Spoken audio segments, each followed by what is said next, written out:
To the backbench debate on the future of palliative care, I call Rachael Maskell, who will speak for about 15 minutes.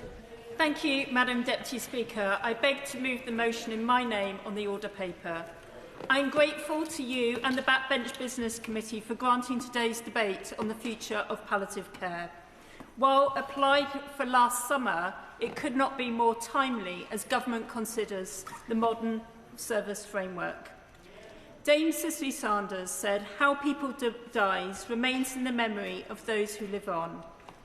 Through what she called palliating total pain, the physical, psychological, emotional, spiritual and social pain, that palliative medicine can transform the way we not only approach death, but embrace life.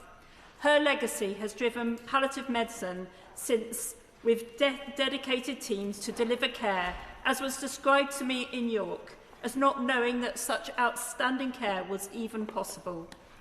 Every complexity embraced and addressed. In 2024, 320,000 people died in England. 2 weeks ago, evidence published by Marie Curie showed 1 in 3 people failed to get the interventions they need.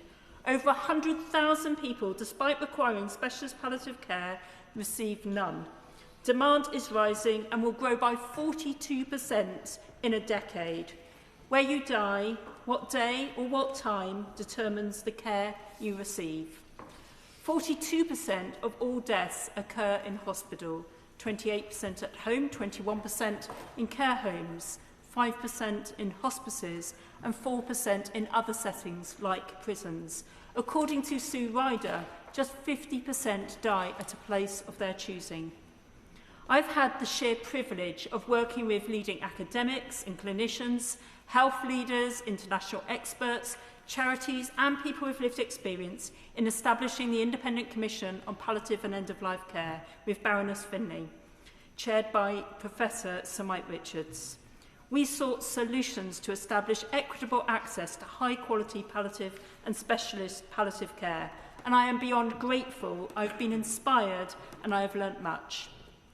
I'm also indebted to Professor Fliss Mertag from the Wallsend Palliative Care Research Centre at the University of Hull, and want to pass particular mention to Professors Catherine Sleeman, Irene Higginson of King's College London, Oxford consultant Professor B. Wee, Hospice UK, Marie Curie, Sue Ryder, the Association of Palliative Medicine, Together for Shorter Lives, and my own local hospice, St Leonard's, and so many more. We held 10 evidence sessions and 8 roundtables. We received 506 written submissions from experts and spoke to 129 witnesses, then presenting our report to the Minister. Now government has progressed to the modern service framework. It must be commissioned in a single pathway across all settings, focused on excellence and crisis prevention, and investing in the community. We found early identification to access high-quality specialist interventions transformative for patients.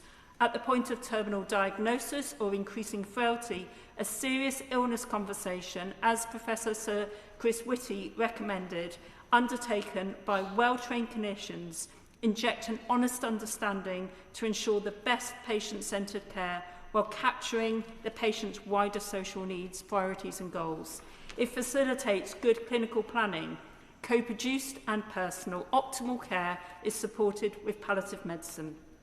In York, the Frailty Hub brings all sectors together, clinicians and services. When intersected with palliative care, crisis admissions are avoided. Emergency services do not escalate without cause, and rather medicine integrates with the hospice at home team, one set of records and one plan. Avoiding crisis management avoids distress. In the last 3 months of life, however, almost half visited their emergency department and 1 in 8 spent more than 30 days in hospital. Placing palliative care professionals in emergency departments furthers the model to triage patients to the right service. Clinicians at the back door discharge into the community palliative care teams. On the wards, in hospitals, specialists connect with patients, introduce palliative care where appropriate, and seek to discharge the community to hospice or a specialist unit in the hospice. in the hospital, reducing hospital deaths and improving disease management. As our bodies fail, high-stakes interventions add little to the quality or quantity of life, yet carry risk, as do hospital stays with infection, deconditioning and disorientation. Far from this being the Liverpool care pathway, palliative care focuses on enhancing life and not hastening death. GPs have a significant role too, and I would just ask the Minister to review the retiring of the palliative care register. This focuses GPs on identifying patients for palliation early so interventions can be considered. So can she set out how she will still achieve these aims? People are identified far too late for palliative support, just 56 days prior to death for cancer and 27 days for non-malignant disease like respiratory, neurological, renal or cardiac disease, with conditions like dementia rarely ever referred. While there has been a move away from prognostication on life expectancy due to its unreliability and often significant inaccuracy, recognition of palliative needs early is key. Marie Curie's 2024 Better End of Life report identified that 40% of families had no conversation about deterioration or possible death. 20% were alerted in the last 3 months of life and 15% in the last week. Their report measuring unmet need for palliative care highlighted how 1 in 3 people don't receive specialist care.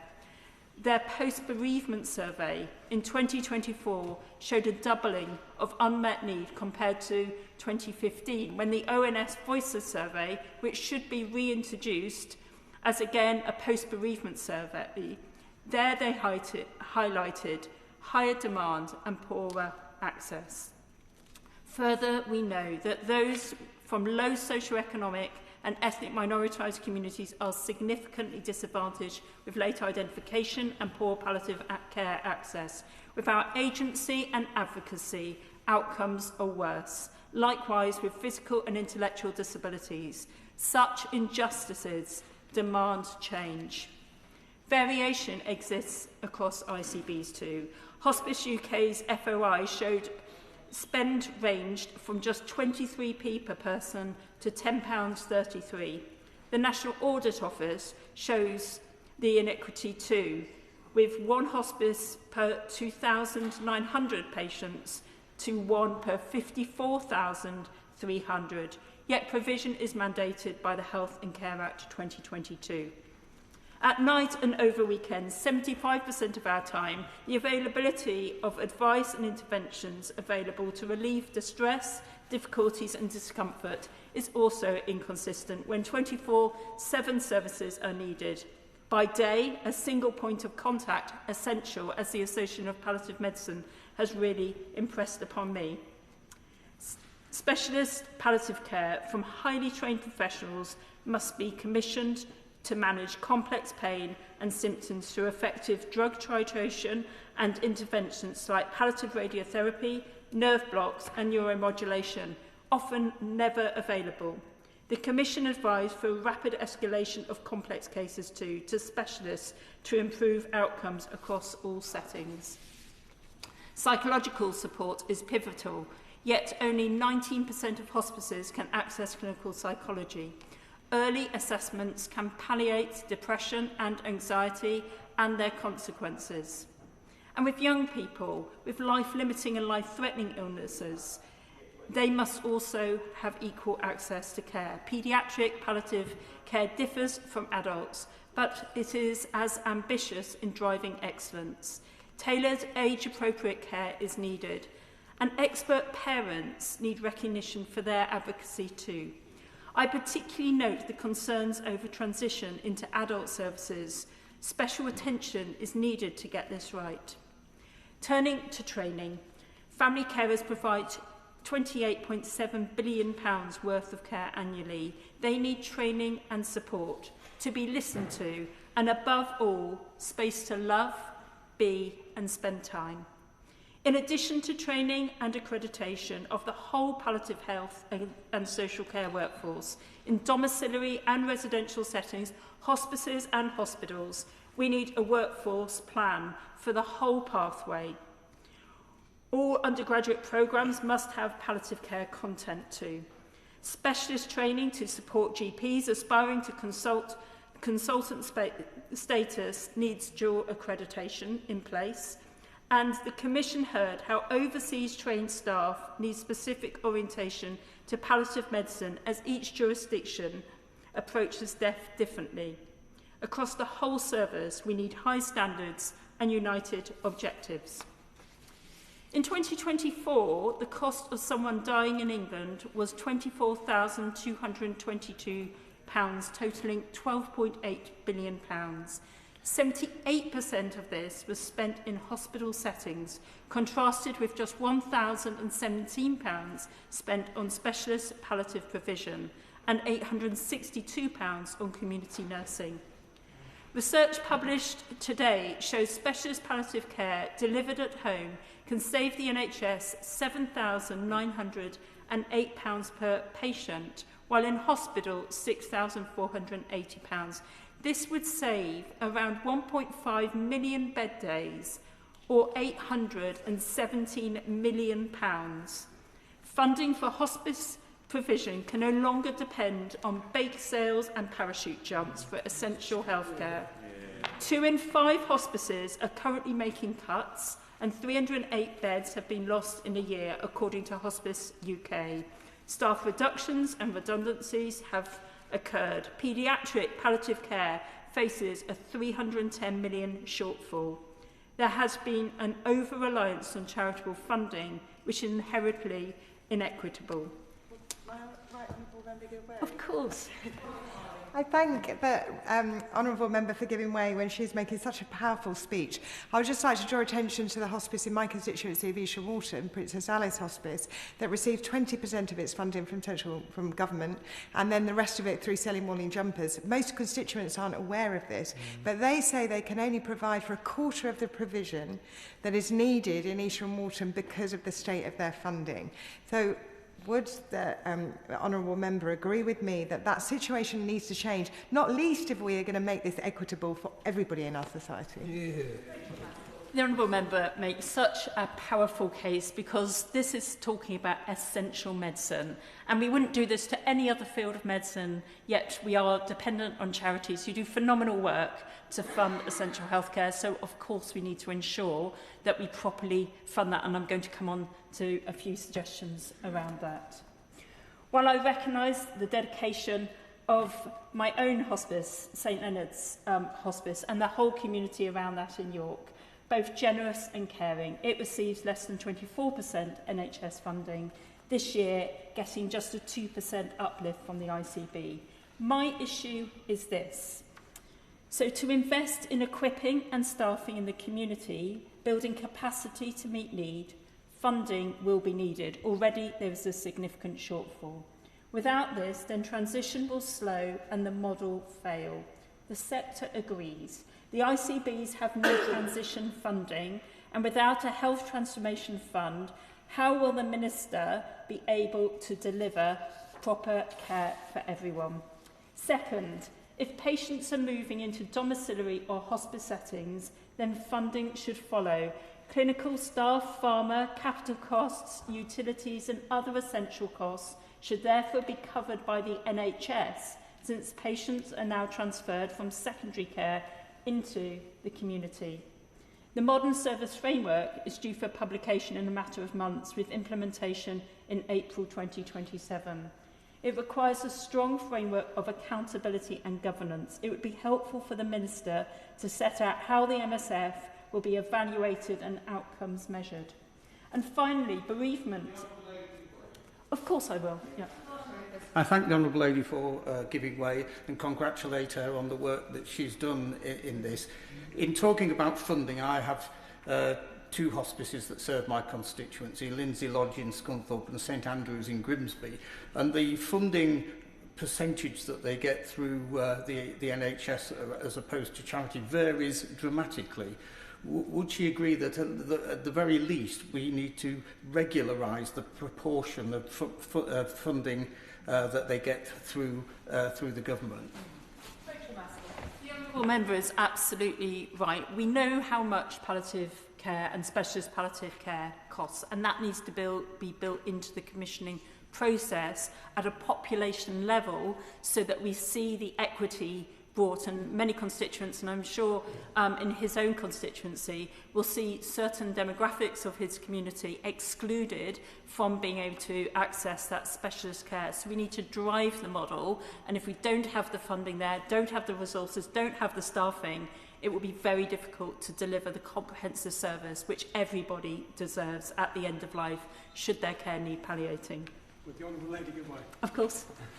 I'm extremely grateful to the Honourable Lady, and I think we would all share in congratulating her on her immense work in this topic. I certainly do. I'm sure she sympathised with a constituent of mine who was brought to my attention by Marie Curie, where the lack of a doctor being on duty over a weekend meant that proper palliating medicine wasn't able to be prescribed, and distressing death came as a result. Would she agree with me that, as well as the funding, we need consistency of care to be available 7 days a week, 24 hours a day? I'm really grateful to the honourable member making the point he has about 24/7 provision, particularly in the evenings and weekends. And it is so inequitable across the country. And when you look into the research, you see such a small proportion of availability of those services. We need to ensure that we have an expert, a specialist available at the end of the phone to support clinicians, but also family members and patients themselves.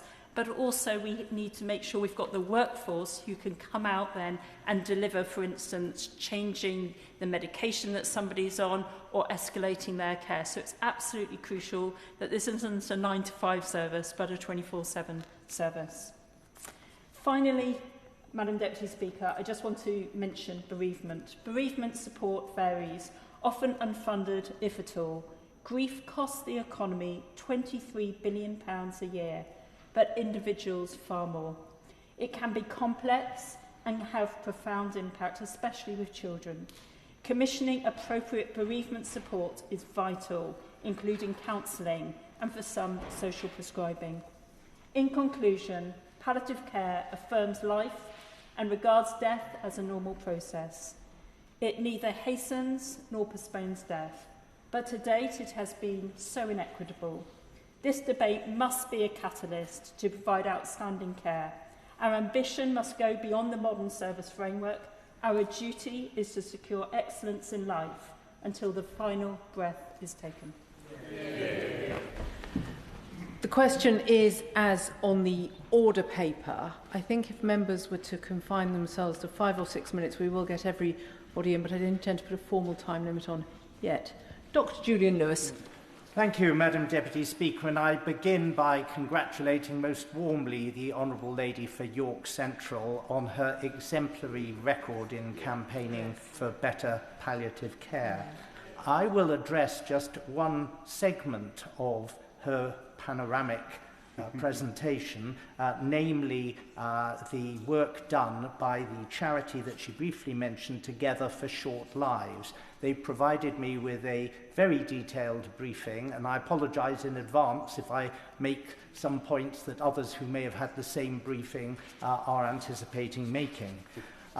Children's palliative care enables babies, children and young people with life-limiting conditions, life-shortening conditions, or with severe medical complexity to live as well as possible until they die. Palliative care for children and young people is defined by the charity as an active and total approach to care from the point of diagnosis through the child's life, death, and beyond. By embracing physical, emotional, social, and spiritual elements, children's palliative care helps to achieve the best possible quality of life and care for every child with a life-limiting or life-threatening condition and their family.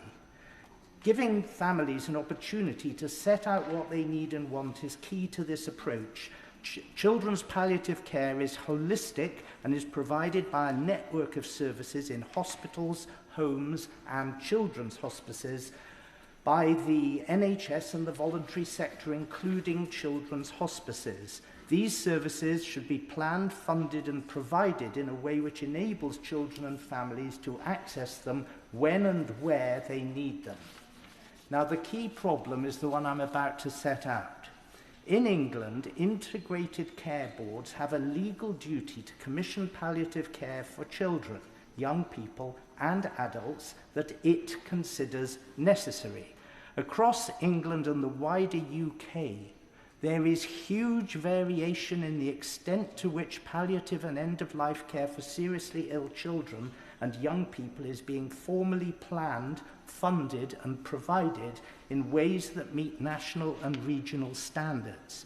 Of particular concern is children and families' access to end-of-life care at home, and we heard this from the Liberal Democrat honourable member who intervened, 24 hours a day, 7 days a week, provided by nurses and supported by advice from consultant paediatricians who have completed subspeciality training in paediatric palliative medicine, also known as GRID training.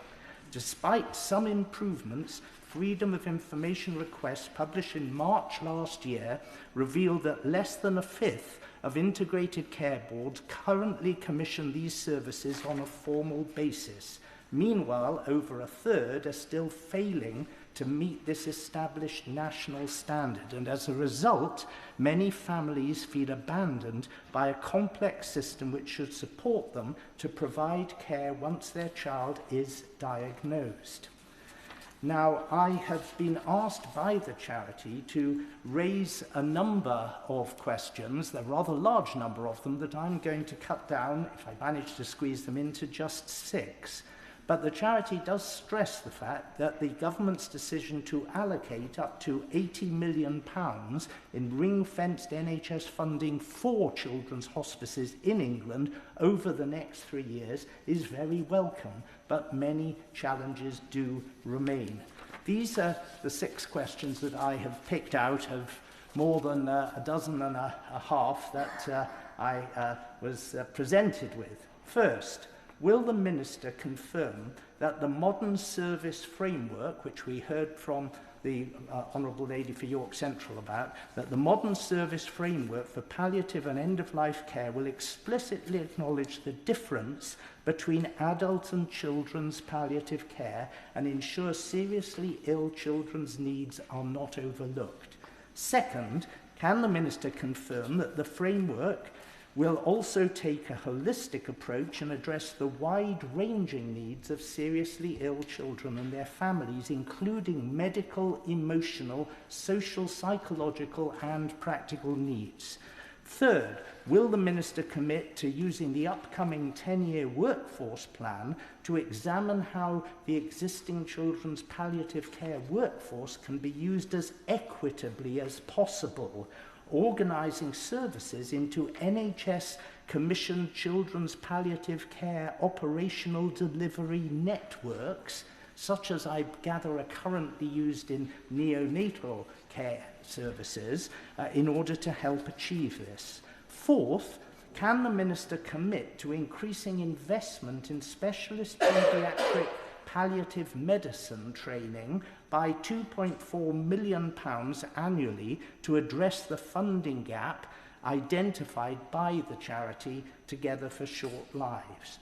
Fifth, does the government support the Royal College of Nursing's call for nurse-to-patient ratios in all health and care settings, and will it commit to tackling the shortage in NHS community children's nurses? And finally, Madam Deputy Speaker, with ICB funding for children's hospices varying significantly across England, how is the Minister making sure that every seriously ill child and their family, regardless of where they live, has equitable access to palliative care? Mary Kelly-Foy. Thank you, Madam Deputy Speaker. Palliative and end-of-life care is one of the clearest tests of a health and care system. It's about whether people can live their final months, weeks or days with dignity, comfort and choice, and whether families are supported rather than left to cope alone. It should never be a lottery. Yet too often, people still experience palliative care as something that arrives too late, in crisis, and only after families have reached breaking point. Referrals are delayed, honest conversations are postponed, advanced care plans are created at the point when somebody is already too unwell to meaningfully shape them.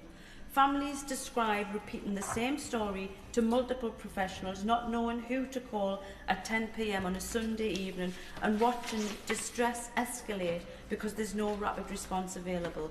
That's not what a compassionate system should look like. And I want to make 3 substantive points. First, we must confront the reality of variation and fragmentation. Access to specialist palliative care, hospice at home services and community nursing support still varies widely between integrated care boards. In some areas, there's a reliable 24/7 advice line and rapid response within hours. In others, support is limited, particularly out of hours, and families are told to ring 111 or attend A&E. And funding arrangements contribute to this variation. Adult hospices, which provide extraordinary care, still rely heavily on charitable fundraising alongside NHS funding, and that balance differs significantly between areas. It creates instability and inequity.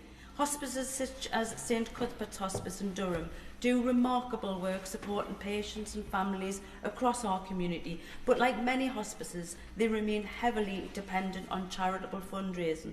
And St Cuthbert's has recently had to make difficult decisions, including redundancies and the reduction of dementia services as funding pressures grow. And at the same time, much of the government support announced has been directed towards buildings and capital investment, while hospices and organisations like Hospice UK have repeatedly warned that the real pressure is on staffing and day-to-day service delivery. If we're to be serious about reducing health inequalities, we cannot accept such stark differences in something as fundamental as end-of-life care. And secondly, palliative care is not simply about the last days of life. It's about quality of life from the point of diagnosis of a life-limiting condition. Early specialist input can provide symptom control, reduce unplanned hospital admissions, and help people make informed choices about where and how they wish to be cared for.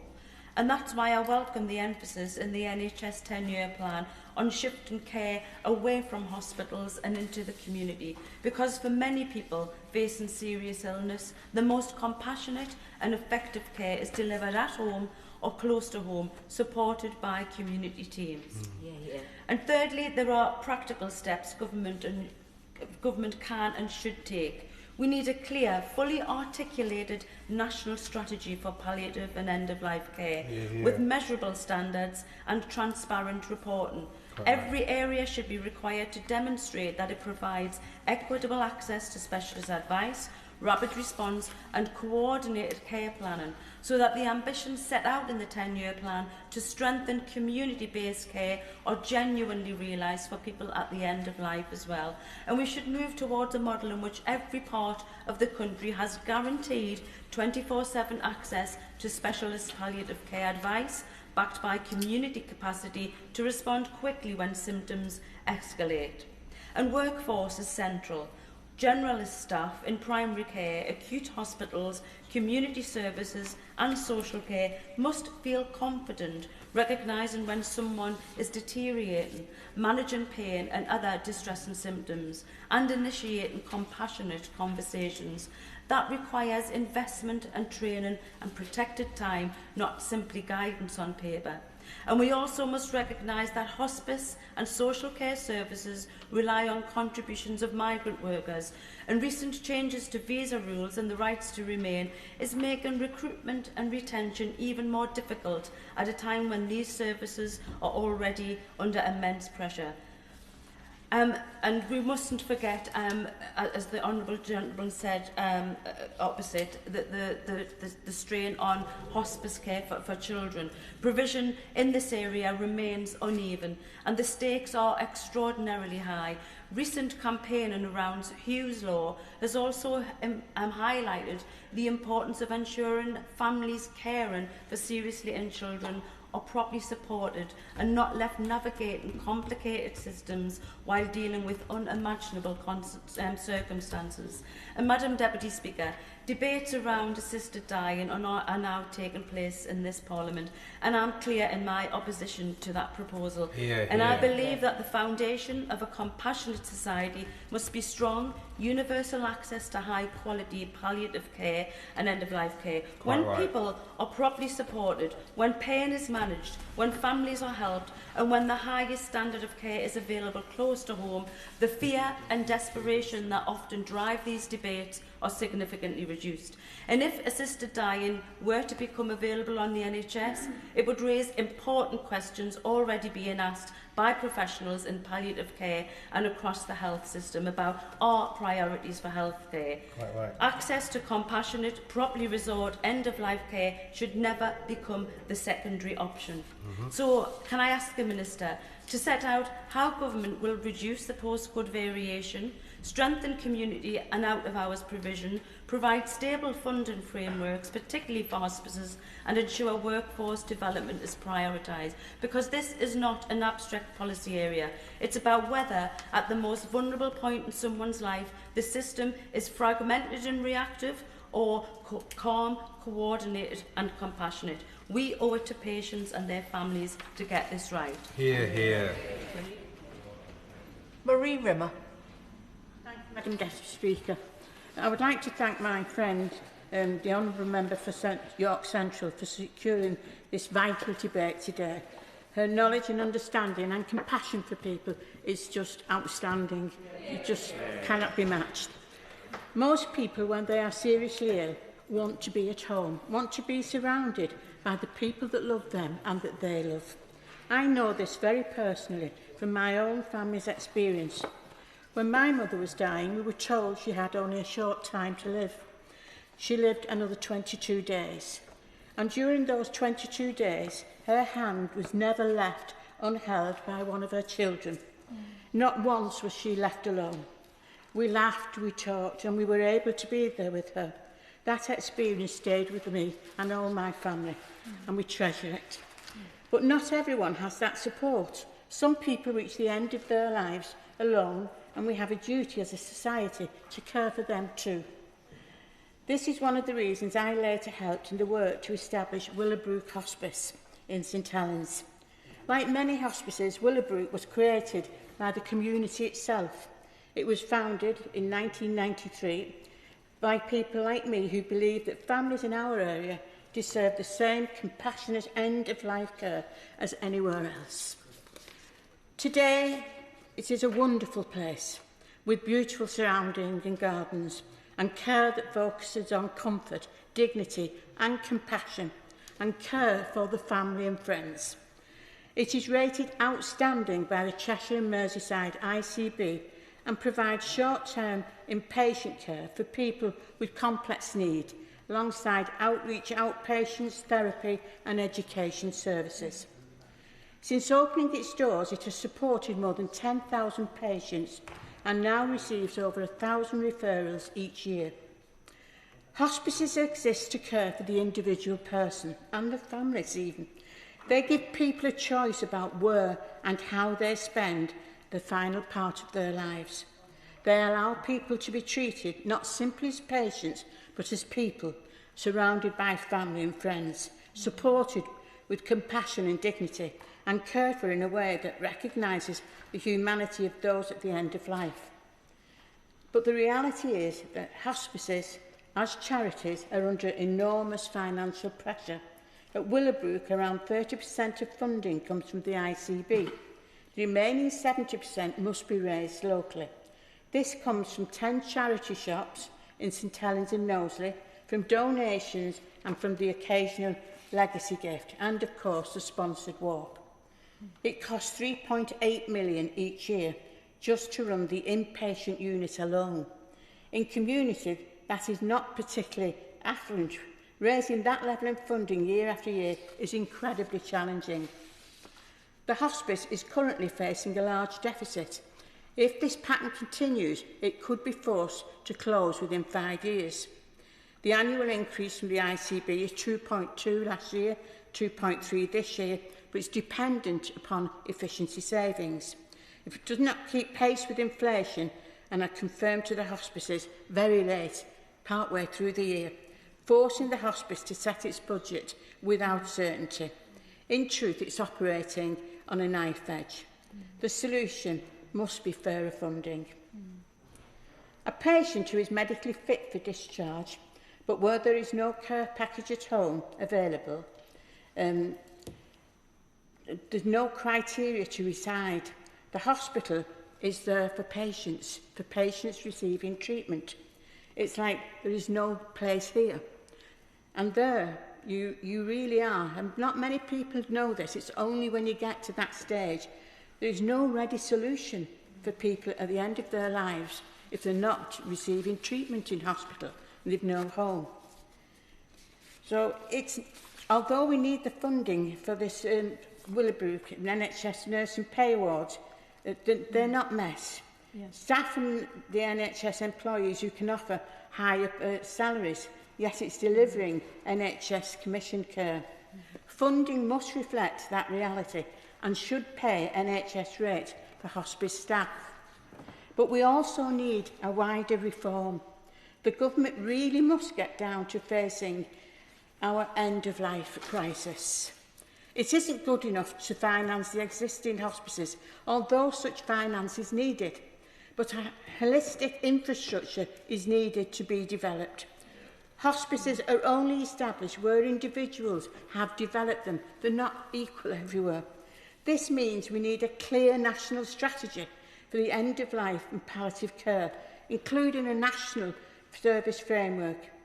Better data to understand where care is needed most, clear goals for improvement, and proper palliative training and resources for health and palliative care staff. Hospices like Willowbrook show what compassion and end-of-life care can look like.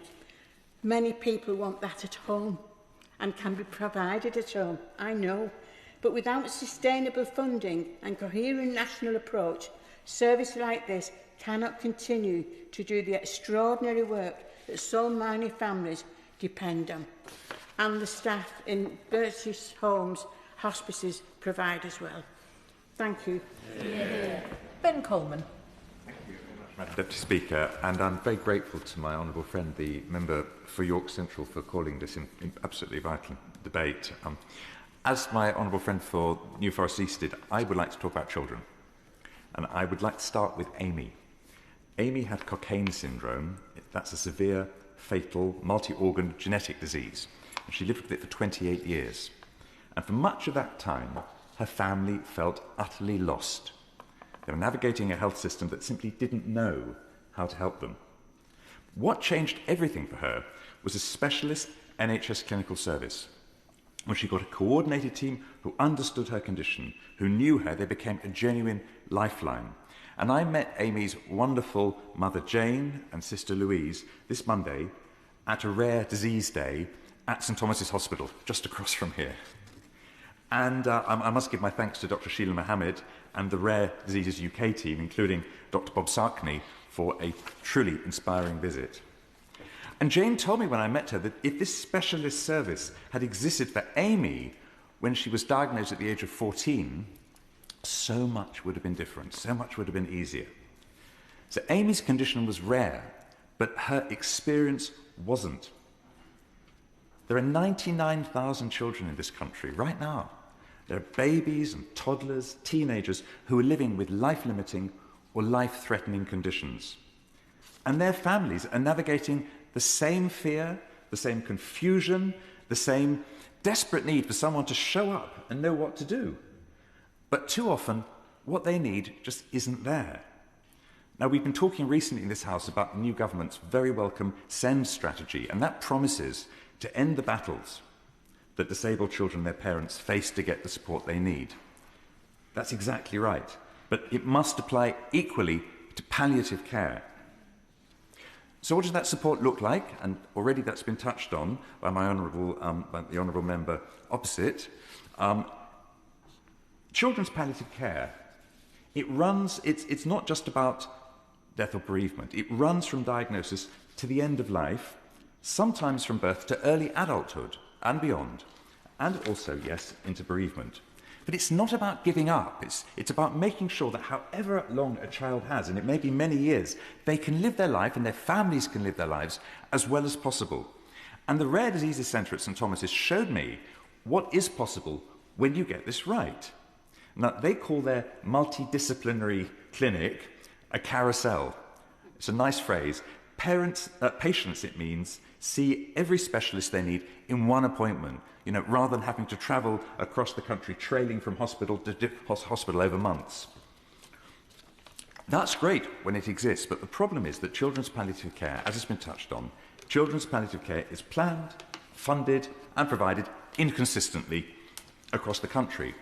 And this is confirmed by a report of the Independent Expert Panel's Evaluation of Palliative Care in England, which was published last November, and that was commissioned by the Health and Social Care Committee, which I have the honour of being a member of, along with my honourable friend here. And this report cites Together Short Lives, which has been mentioned is the leading UK charity that supports seriously ill children and their families. And they told the panel that over a quarter of families today feel poorly supported. And nearly 1 in 10 families feels altogether unsupported. And that also only a third of existing paediatric palliative care teams are properly staffed, despite what the NICE guidance says they should have as staffing. Now, I have to say, I'm very pleased the government response to this report has been encouraging. It commits to the modern service framework for palliative care, and it does acknowledge that it must improve services for children. And I can assure the Minister, and it comes as no surprise to that I and the Select Committee will be holding the government to that, and also will be holding integrated care boards to that across the country. Now, within the services for children who need palliative care, children's hospices have already been mentioned, and they stand out as an absolute beacon of what can be achieved. They're absolutely irreplaceable. They provide specialist nursing, symptom management, you get short breaks if you're an exhausted family, you get emotional and bereavement support. And I also hugely welcome the £80 million that the government has given to children's hospices over the next 3 years so that they can plan ahead more easily. But hospices are scattered geographically, and the fact is that most families access palliative care through the NHS. But the NHS isn't providing this care consistently. So what needs to improve? Well, I suggest 5 things need to improve so people get what they need where they need it. First of all, 24/7 care. Families are alone at the moment, 2 in the morning. They don't know who to call. But there have been pilots where hospices and NHS services work together and they provide round-the-clock care at home. It can be done. The NHS needs to adopt that model. Second, we have workforce issues. There are shortages of specialist nurses in paediatric palliative care. There are shortages of properly trained generalists. That's a systemic problem. So I look forward to the NHS workforce plan, looking forward to see that that will specifically address children's palliative care, among all the other things it's covering. Third, we need to consider neonatal palliative care. And neonatal deaths account for 41% of all childhood deaths. I had the unforgettable experience just before Christmas of visiting the Chelsea and Westminster Hospital in my constituency, of visiting their neonatal unit. Since 2015, that has run a most extraordinary national neonatal palliative care programme. That means it's on track to have trained every neonatal network in the UK from Chelsea Westminster Hospital by 2029. And there's been a remarkable partnership there between the NHS, between CW+, which is the hospital's charity, and the True Colours Trust. So I want the NHS to keep going with that. Fourth, we have patient groups. Their work can be clinical. Their work working together with the NHS can be life-saving. They need to be recognised and funded. And fifth and final point, as the NHS England is abolished, we need to protect the roughly 80 highly specialised, not just specialised, highly specialised services on which the rarest and most complex cases depend. And that means, as NHS England goes, we need a national commissioner, I suggest, with the authority both to fund these services nationally and to step in when local pressures threaten them. So I've set out a number of examples. There are good examples and there is real proof of what can work when the system wraps around families. Amy didn't get that from the start. Jane told me how different things could have been if she had. So in future, what I hope is that we can make sure that every Amy, every one of those 99,000 children gets the palliative care that they need. Paulette Hamilton. Thank you, Madam Deputy Speaker. I thank my honourable friend, the member for York Central, who I love dearly, I must say, for leading this important debate. Madam Deputy Speaker, palliative care is about dignity. I saw the value of this care every day during my 25 years as a nurse in the health service. I still see it now, representing my Birmingham Erdington constituency, particularly through the experience of John Taylor Hospice, which is now part of Birmingham Hospice. John Taylor is a beacon of compassion. My constituents consistently tell me how the hospice supported them and their loved ones through the most difficult moments of their lives. But like so many hospices across the country, it is a charity, heavily dependent on voluntary contributions. And when donations dry up, it is patients and families who pay the price. Despite providing an outstanding service, in 2024, John Taylor was forced to reduce inpatient beds and cut the equivalent of 45 full-time roles, 14% of its workforce. That means losing specialist nurses. It means losing the staff who hold the hands of the dying.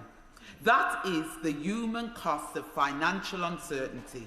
I welcome the government's recent funding of £100 million in capital for hospices and the £26 million per year for children palliative care. And I'm glad Birmingham Hospice has successfully accessed over 1.1 million from that funding. But Madam Deputy Speaker, we must be honest with ourselves. A one-off grant is simply a short-term sticking plaster. Palliative care cannot survive on a diet of gap filling and bake sales. It cannot be sustained by charity alone. Will my honourable friend give way? Thank you, Madam Speaker. Can I take my honourable friend up the M6 from Birmingham to Newcastle and Lyme and through her pay tribute to the wonderful Dougie Mack Hospice. For many years they've served people in Newcastle, Lyme and Stoke-on-Trent and across North Staffordshire. They're committed, they're caring, they're compassionate, and they deserve a shout-out in this debate today. Can I thank my honourable member? I am sure that every member in this room has a local hospice who they really appreciate and they cannot do without. So thank you for giving your local hospice a shout-out, and I'm sure they'll appreciate it. Hear. But, Madam Deputy Speaker, we must be honest with ourselves. A one-off grant is simply a short-term sticking plaster. Palliative care cannot survive on a diet of gap filling and cake and bake sales. It cannot be sustained by charity alone. It is a core medical need and it requires core funding. Let us look at the numbers. It is estimated that in England and Wales by 2040, demand for palliative care is expected to increase by between 25 to 47%. We are heading towards a cliff edge, yet we are funding these services as if they're an optional extra. We must ensure that hospices receive proper reoccurring funding from the NHS and the government. Staff must be retained and patients must have equitable access to care. We need a long-term financial strategy so that no family in Birmingham or Erdington or anywhere else in this country suffers because services are cut back. Madam Deputy Speaker, we must also talk about access. Just as we have seen with GP appointments, accessing hospice care is becoming harder. If we cut beds and staff, we close the door on dignity. This brings me to the assisted dying bill. Madam Deputy Speaker, I am concerned that it is not clear where the funding for this new system will come from. If it is drawn from the same limited pot as palliative care, we risk starving the very services that provide the positive alternative, a death free from suffering. We need to close the door on that dilemma. We need hospices embedded not as a charity extras, but as a core partner in the NHS, funded for the long term and resourced to be there for everyone, because the people of Birmingham, Erdington and across this country deserve to live and die with dignity. Tom Collins. Thank you very much, Madam Deputy Speaker, and I'd like to add my thanks to my honourable friend, the member for York Central, for leading on this topic. I have seen palliative care fail. My mum, Alison, had ovarian cancer. She died lonely and in dreadful indignity in a hospital ward intended for recovering liver and kidney patients. She felt a burden to a nursing team who are used to people getting better. She was waiting for a hospice bed, but as it turns out, the waiting time was longer than she had. In my constituency of Worcester, we have hospices with superb facilities. Both Acorns Children's Hospice and St Richard's Hospice are loved institutions in our city. They're struggling, and it's vital that we support them. And clearly we need more hospice capacity. But our deficiencies in palliative care are vast, and my lurking uneasy suspicion is that many of them aren't hospice-shaped, but reflect deeper deficits across our NHS. I will. Yeah, I'm very grateful to my honourable friend for giving way. He raises a very important point about the NHS. In my limited experience, but painful experience, one of the things that doesn't happen enough is that even when there's a hospice bed available, the NHS staff do not refer end-of-life patients to the hospice because the palliative team is 9 to 5, Monday to Friday.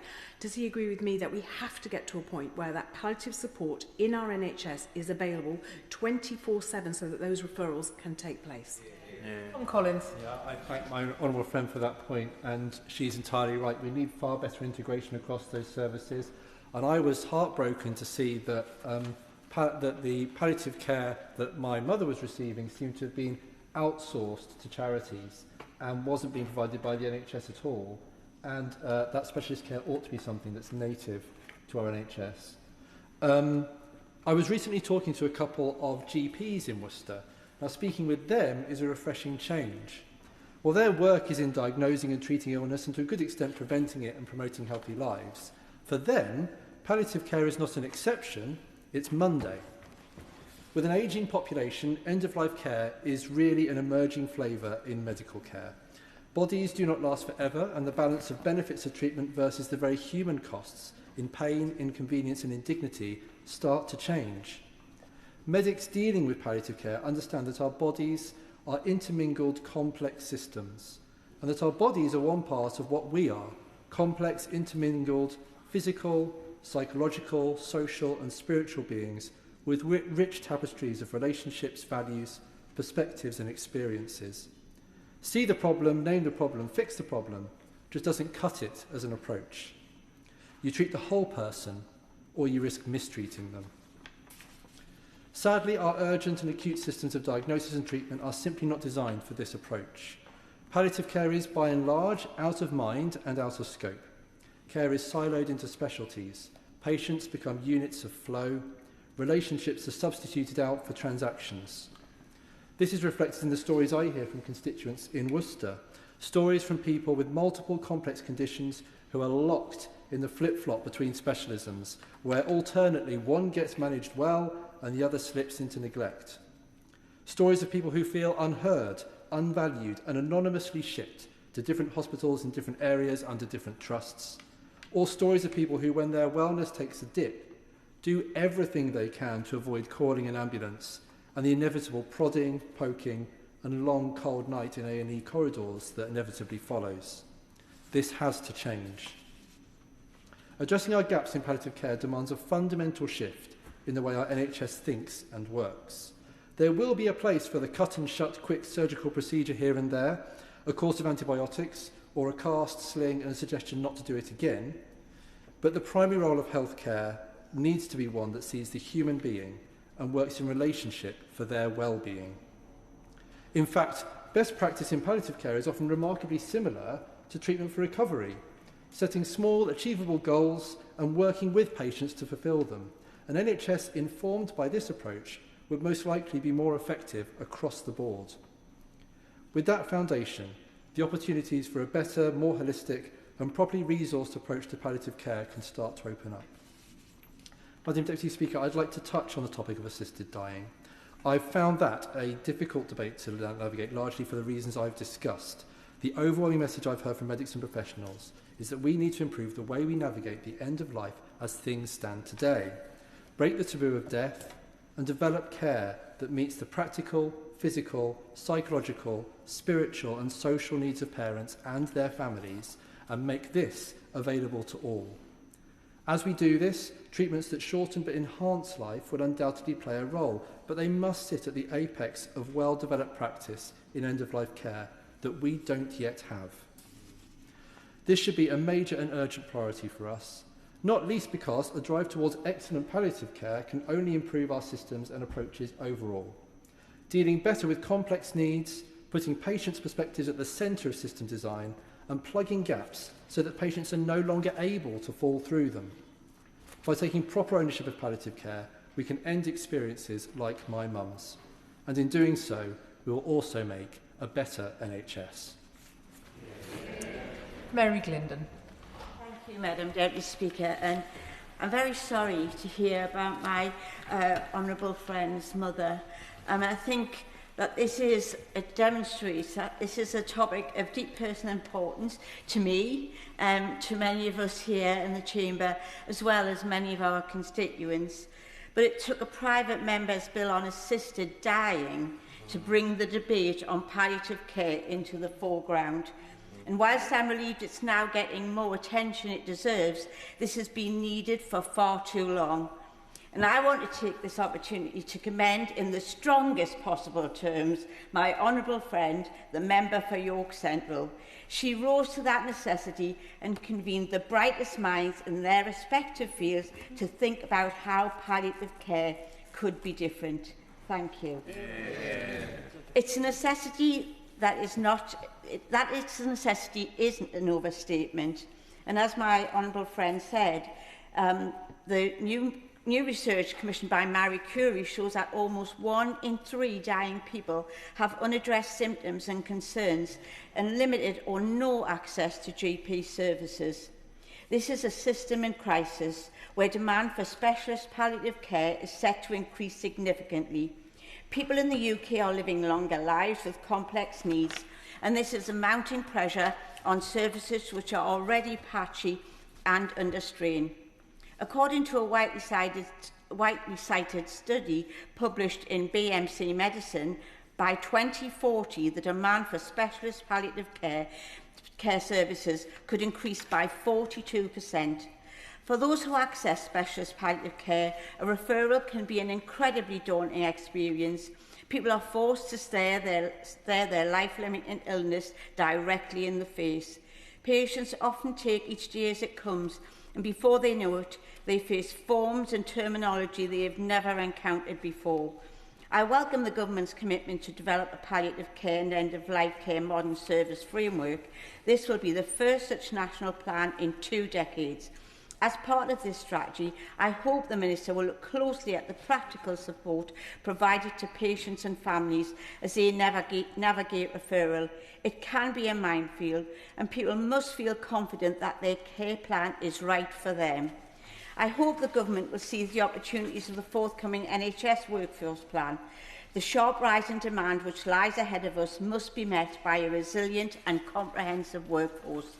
Making the shift from hospital to community will require investment in general practice, community and district nursing, and and specialist palliative care professionals. I would be grateful if the Minister could set out whether palliative care services will be a key component of the workforce plan. The Palliative and End-of-Life Care Commission underlines the hard yards we need to do on training. It highlights that lack of training available to clinicians in undergraduate and postgraduate programmes is leading to poor confidence and competencies in knowing how best to engage in care planning conversations. It is crucial to note that it is not just specialists that have a vital role to play. Palliative and end-of-life care must become a compulsory part of training for all health and social care workers. Greater health literacy in this area would also improve earlier identification. Not only would this improve outcome for patients, but it would also reduce costs for our broader health system. Given these clear opportunities, will the Minister commit to implementing mandatory training for all health and social care staff in undergraduate programmes from September this year? Will she also commit to ongoing and specialist level training for those already part of our NHS workforce? Madam Deputy Speaker, we must thank all those who currently work in the palliative care world because their work is nothing short of awesome. And in conclusion, Madam Deputy Speaker, I wish to end my speech with a reflection on what must be our overarching focus. A person is no more vulnerable than when they are told their life will come to an end. For occasions when nature makes that choice, we must enable people to maximise the precious time they have left. Today, too many people are not afforded that opportunity, and I urge the Government to be bold as it sets a new direction for palliative and end-of-life care. Liam Conlon. Thank you, Madam Deputy Speaker. And can I start by thanking my honourable friend, the member for York Central, for bringing this debate to the Chamber today. Discussions around assisted dying have divided this House, yet one impact we can all agree on is the prominence it's given to palliative care, and that is incredibly welcome. Whilst I'll come on to discuss policy and funding in a minute, in the words of Dame Cicely Saunders, the founder of the modern hospice movement, palliative care is about more than just bricks and mortar, and it is this that I'd like to begin with.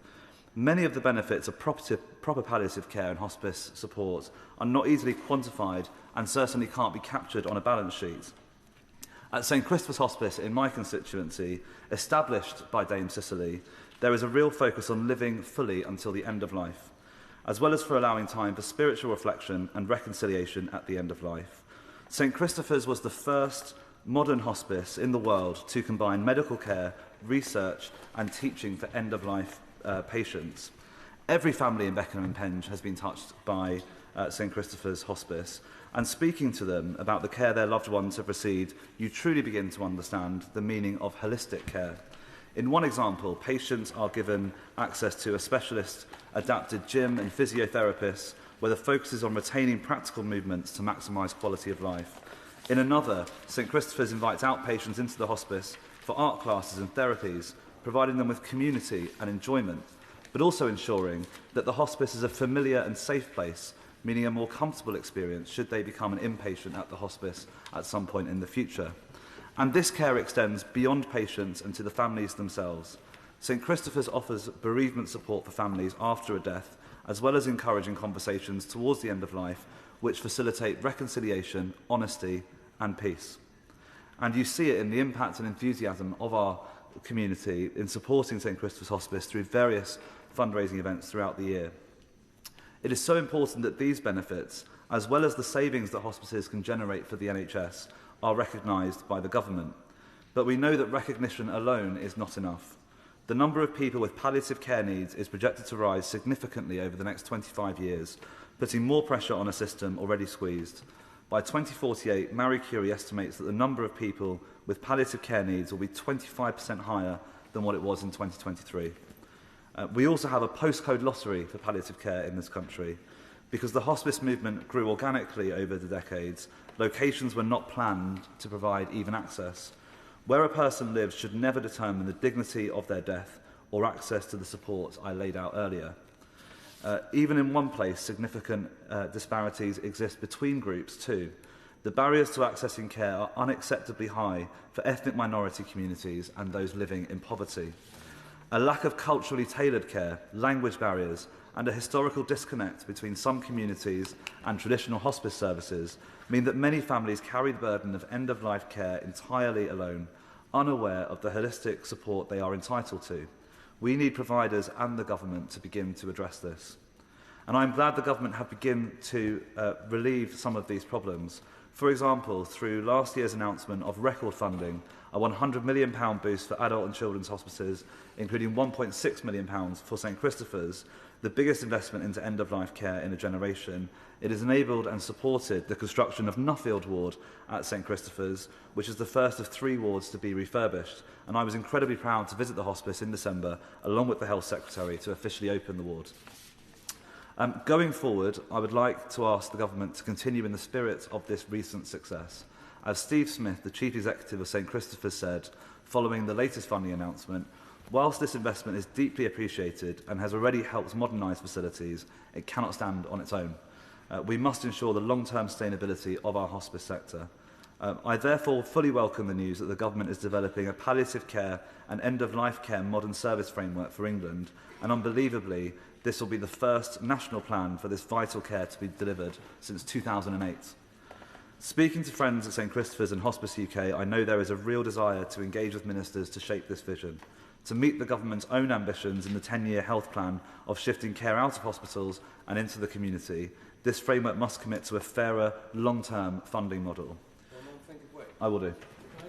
Thank my honourable friend for giving way. He's making a really important speech and I'm enjoying it, as I'm sure others are.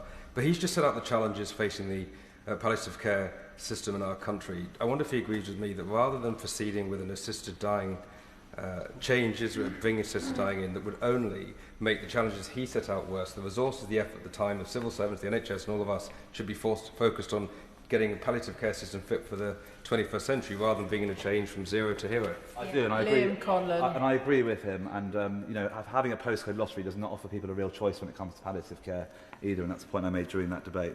Crucially, it must also address the regional and socio-economic inequalities that plague the system, so that across the whole country, people can access the high-quality, compassionate provision of palliative care that I know my constituents value so dearly at St Christopher's.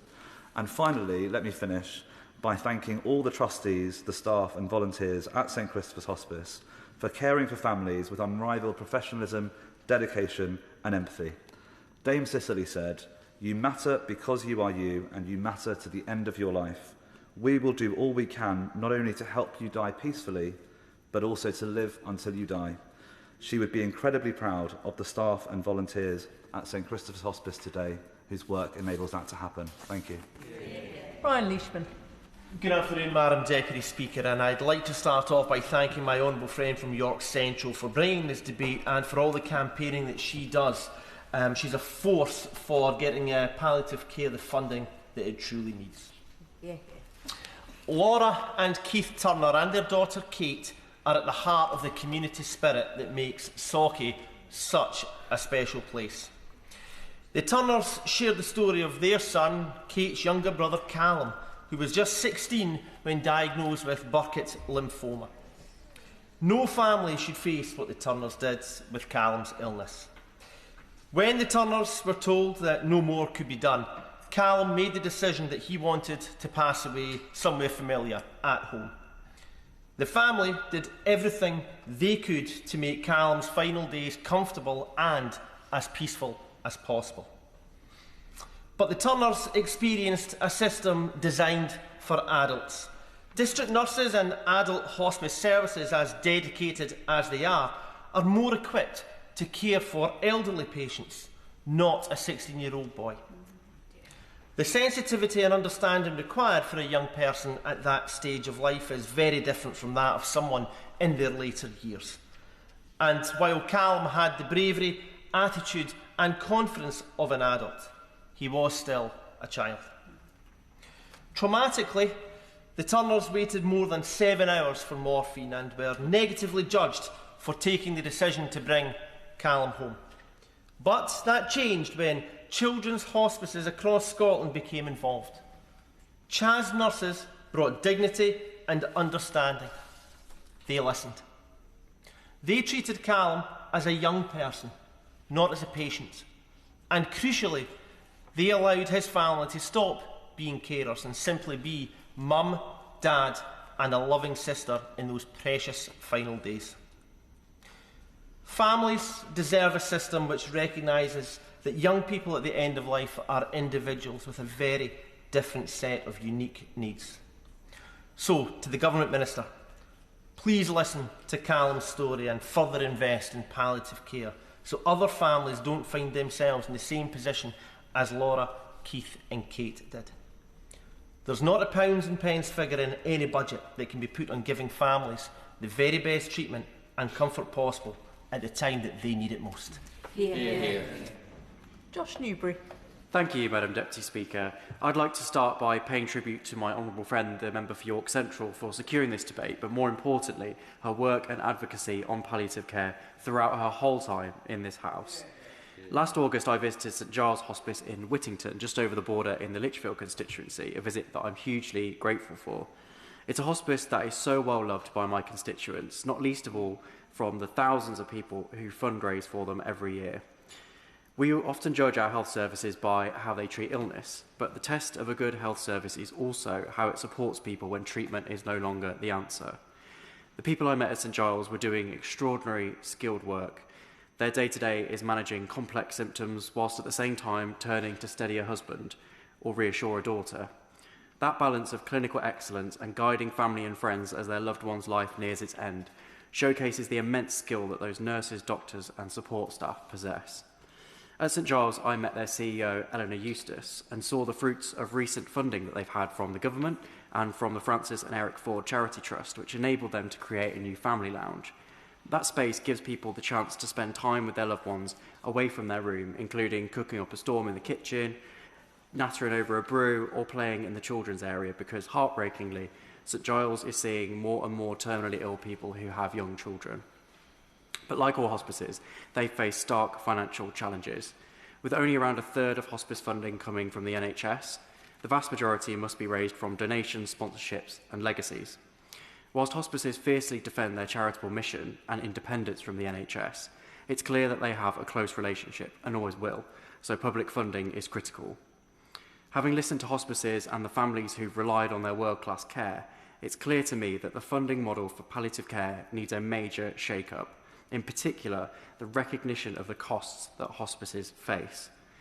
At St Giles, Eleanor told me that whilst hospices aren't bound by NHS pay scales, terms and conditions, they have to keep up with them or they'll lose many of their staff. And they want to recognise the outstanding care that their highly skilled workforce provide.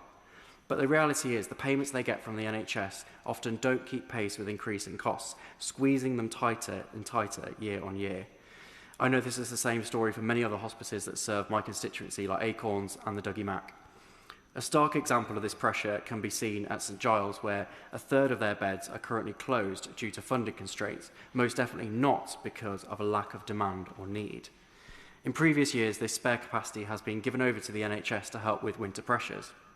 Any honourable members who've worked in the NHS will know that extra capacity is essential in the cold winter months. However, the amount paid for relatively lower level care than St Giles typically offer meant that the hospice made a loss on those beds, so donations were effectively subsidising NHS care, so sadly that arrangement had to be stopped. And I think on this side of the House, we have to be honest that chief among the cost pressures faced by hospices in the last year has been the increase of employers' national insurance contributions, which has cost St Giles £400,000. I continue to believe that given the vital role they play for people at a critical time in life and the pressures they take off the NHS, hospices should be exempted from this increase. To continue not to do so will continue to restrict the availability of end-of-life care and cost the NHS more in the long run. Like many in the chamber today, I devoted lots of time to the assisted dying debate, poring over heart-wrenching letters, speaking with constituents and professionals on both sides of the argument. That debate showed me, whatever your view, that we need far more focused discussion and funding for care at the end of life. When hospices have to cut their services, the people who need them don't just disappear. Instead, they go to the NHS, or they become one of the quarter of people who could benefit from specialist end-of-life care but never receive it. With stable, long-term funding that reflects the full cost of specialist services, hospices can not only maintain their services, but also expand their role in meeting growing demand and the various challenges ahead of us. We all deserve a good death, but many of us don't get that. That must change. It can change. And I look forward to working with everyone in this chamber and the incredible people providing palliative care to ensure that it does change. Thank you. Douglas McAllister. Thank you, Madam Deputy Speaker. The hospice sector in Scotland is under severe and growing financial pressure, with 2/3 of hospices making cuts or planning to do so in the near future. This is due to underfunding that's left hospices stretched to breaking point, with many being forced to cut services at a time when they are needed more than ever. Nowhere is this reality clearer than in my constituency of West Dunbartonshire. My constituency is home to Scotland's oldest and largest hospice, St Margaret of Scotland Hospice, and Chas Robin House, which provides specialist care to babies, children and young people with life-limiting conditions. I note the findings of the Independent Palliative Care Commission, and I strongly support its call for a comprehensive specialist palliative care service that is properly funded, accessible to all and available from the point of terminal diagnosis or advanced chronic illness. That vision reflects what families in my constituency need and deserve. St Margaret's has served generations of families in West Dunbartonshire and beyond, and I want to thank the formidable and irreplaceable stewardship of Sister Rita Dawson and her team of wonderful staff and volunteers.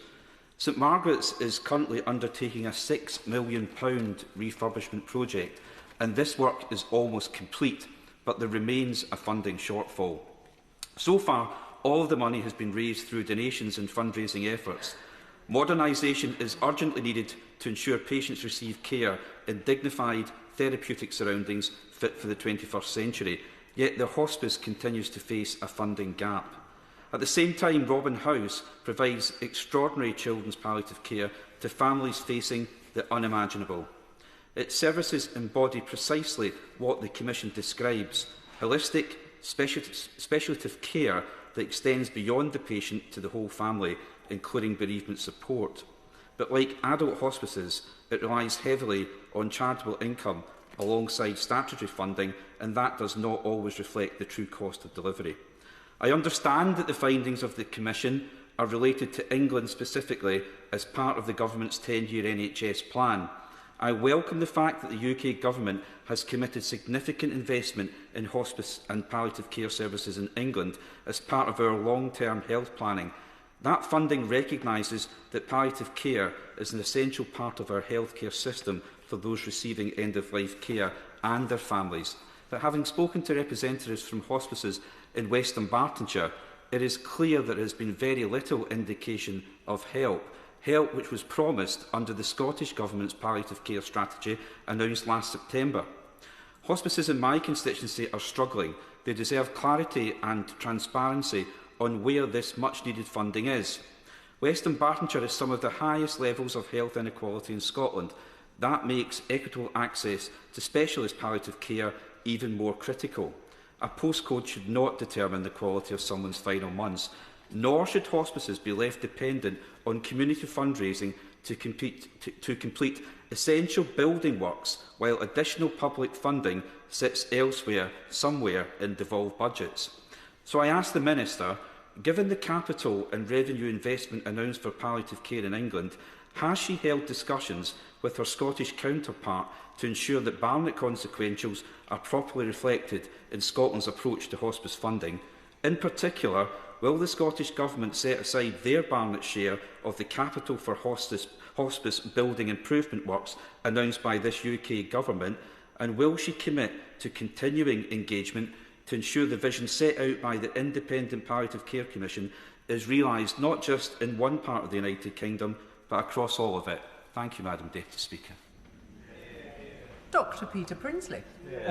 Thank you, Madam Deputy Speaker, and I'd like to thank my honourable friend, the member for York Central, for having this important debate, and I'd like to pay tribute to her political expertise in this area and for everything that she has done.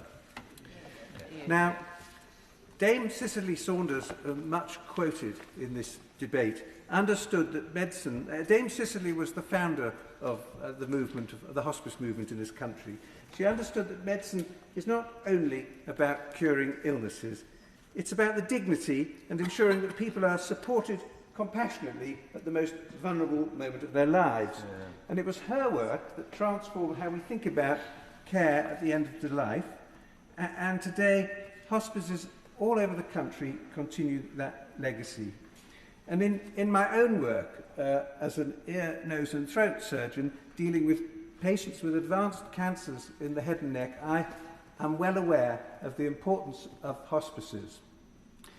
I'd like also at this moment to pay tribute to Dr. Eric Wilkes, who was a brilliant general practitioner and a founder of the hospice movement in Sheffield. He was one of my teachers and one of the first people to understand the importance of integrating end-of-life care into community and hospital settings at St. Luke's Hospital.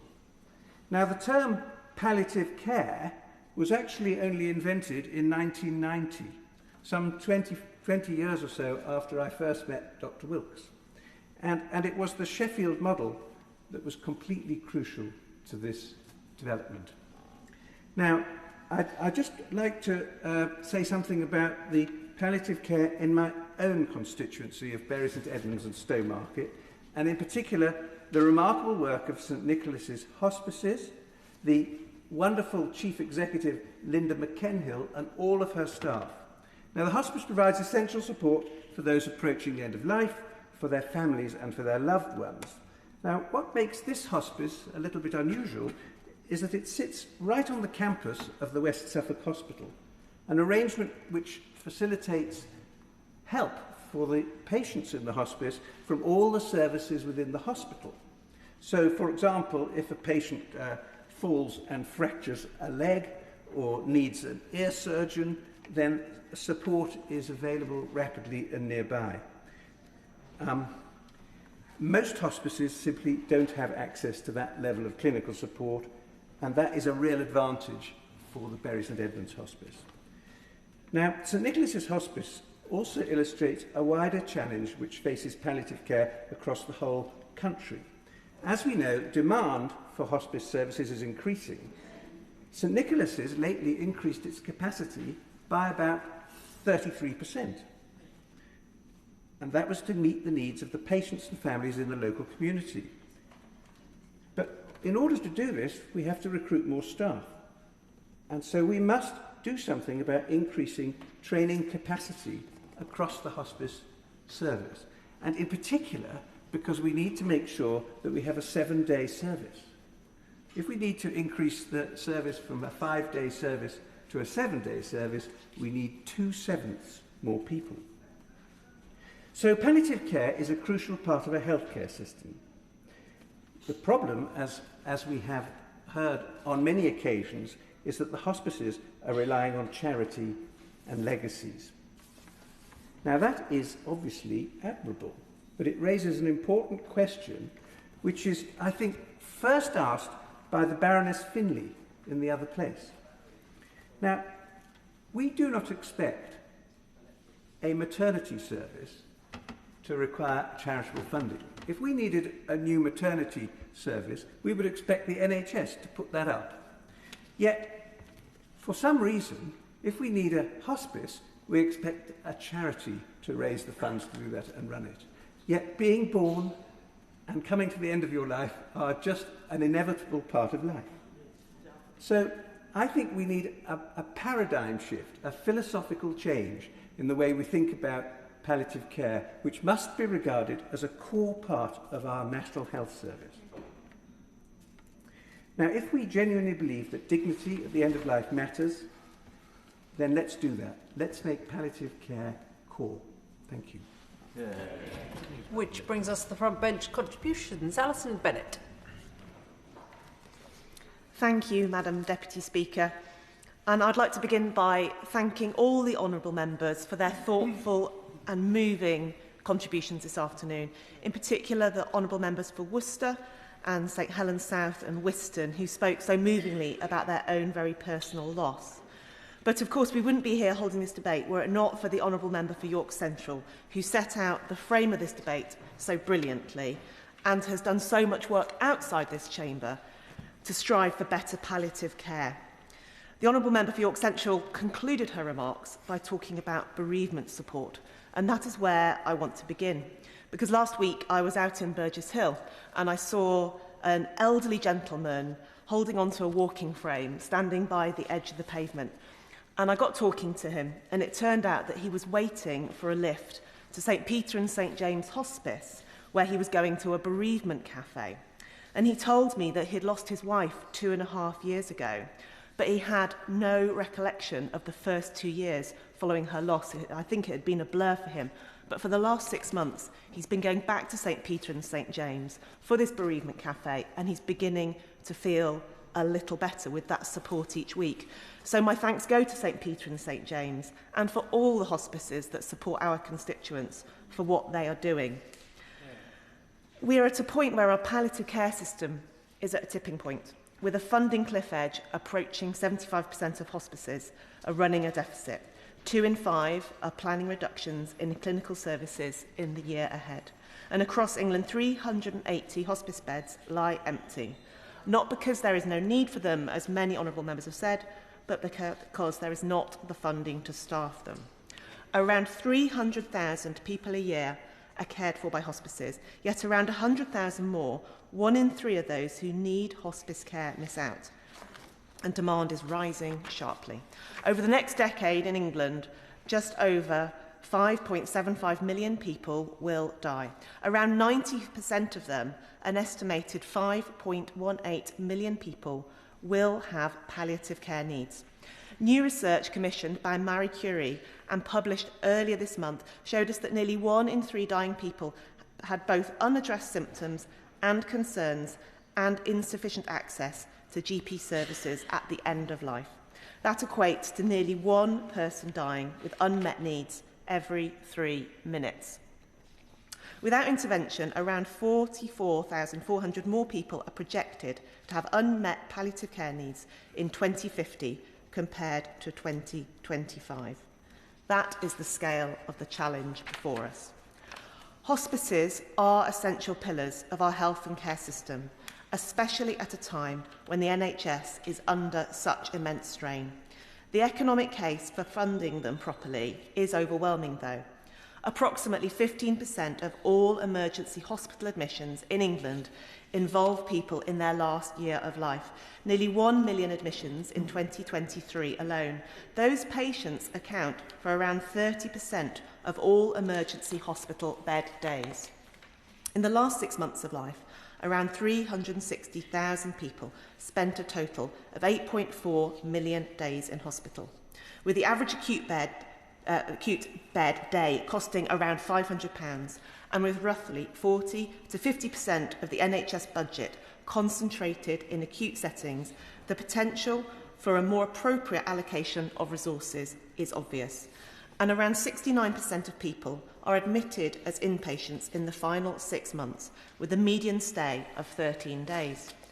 80% of those who die in hospital had an emergency admission in their final month of life. These are real people, people who, with better planning and properly resourced hospice, community nursing, GP, pharmacy and paramedic services, might have experienced a calmer, more dignified end of life, and they might have spared the NHS considerable cost. Yet the very sector that relieves this pressure is itself under extraordinary strain. Between 2022 and 2024, as the Honourable Member for Cannock Chase noted, between 2022 and 2024, there was a £47 million real terms cut in hospice funding. And as the Honourable Member for Cannock Chase noted, the disastrous rise in employer national insurance contributions alone is costing hospices in England an estimated £34 million a year. Hospices collectively raise about £1.4 billion themselves. The government funding amounts to just over £500 million, barely a quarter of the income. And in some areas, hospices receive as little as 8% of their funding from NHS grants. There is no robust national methodology underpinning these variations. It is a postcode lottery. And as the Honourable Member for New Forest East noted, the variation in funding for children's hospices is even more acute than that in the adult hospice sector. Access to compassionate end-of-life care should not depend on geography, the strength of an area's ability to raise funds, or whether you are an adult or a child. Hospices, of course, welcome the capital funding from the government, but this, quite simply, does not pay nurses' salaries. And staff account for around 70% of hospice costs. Without revenue funding for core services, capital investment does not keep beds open or prevent service reductions. This is a national structural problem, Madam Deputy Speaker, but it is also a very real one for all our areas across the country, and particularly for my area in Sussex, where the Southern Hospice Group are at the moment consulting on how to cut their costs. Marie Curie and others have warmly welcomed the government's commitment to develop the palliative care and end-of-life care modern service framework. With an interim report expected in the spring and a final report in the autumn, it will be the first national plan for palliative and end-of-life care since 2008. This is, of course, good news. The government has rightly identified 5 core challenges: delays in early identification, inconsistent commissioning, workforce shortages, gaps in 24/7 provision, and limited uptake of personalised and advanced care planning. But these are not new problems that need solving, Madam Deputy Speaker. We have known this for some time. And if this framework is to succeed, it must go further. My Liberal Democrat colleagues and I are campaigning to double the funding for bereavement support payments, reversing the last Conservative government's cuts since 2017. We'd also reduce isolation following a bereavement by improving access to social prescribing and through the work of a dedicated Minister for tackling loneliness. And we would improve the support for children who have lost a parent by appointing a Cabinet member for children and young children and extending Pupil Premium Plus funding to children in kinship care. The government must provide stronger national leadership and oversight. It must place palliative and end-of-life care at the heart of plans for a neighbourhood health service, looking beyond hospices. And it must deliver a new funding and commissioning model that ends the postcode lottery. It must invest properly in the workforce, and it must scale up proven models of care that shift support from hospital to community, improving patient experience and delivering better value for taxpayers. The government seems happy to talk about moving care from hospital to the community, but we need to see the material change. We Liberal Democrats believe the government has a choice. It can allow hospices to drift from crisis to crisis, beds closed, staff lost, unmet need rising year after year, all the while struggling to plug gaps left by the struggling NHS. Or it can seize the moment through the modern service framework to build a sustainable system that matches funding to need and delivers dignity for all. No one should face death in unavoidable pain. No family should be left unsupported, and no responsible government should ignore the evidence that properly funded palliative care is both the compassionate and the economically responsible choice. Thank you. I call the Shadow Secretary of State, Stuart Andrew. Thank you very much indeed, Madam Deputy Speaker. And may I also begin by congratulating the Honourable Member for York Central for securing this really important debate and for all the work of the Independent Commission on Palliative and End-of-Life Care, for the amazing work that they have undertaken. Their report certainly provides an important contribution to the discussion about how we ensure people receive compassionate and high-quality care at the end of life. This debate is really important. There is a saying that there is nothing certain in life than death and taxes.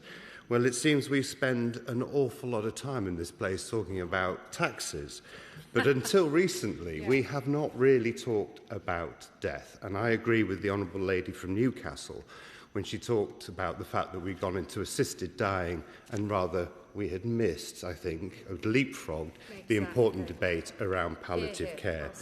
And I also want to say, pay tribute to the other member for the other part of the other Newcastle, sorry, and for the tribute that he made to Dougie Mack and to all colleagues who were making representations, and congratulations for the amazing work that hospices do around the country, and to the moving contributions that we heard from the Honourable Lady from St Helens South and the Honourable Gentleman from Worcester.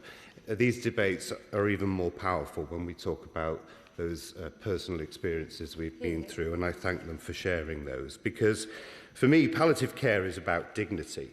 It's about compassion and choice at the most difficult moments in people's lives. When it works well, it relieves suffering, supports families, and allows people to spend their final days in the place and the manner that they choose. Before coming to this house, I had the privilege of working for 16 years in the hospice movement in both children and adult hospices, and with organisations who were supporting families whose loved ones were edging towards the end of their life, and many of those who were supporting the families of children who had life-limiting conditions. And that experience, I have to say, has stayed with me.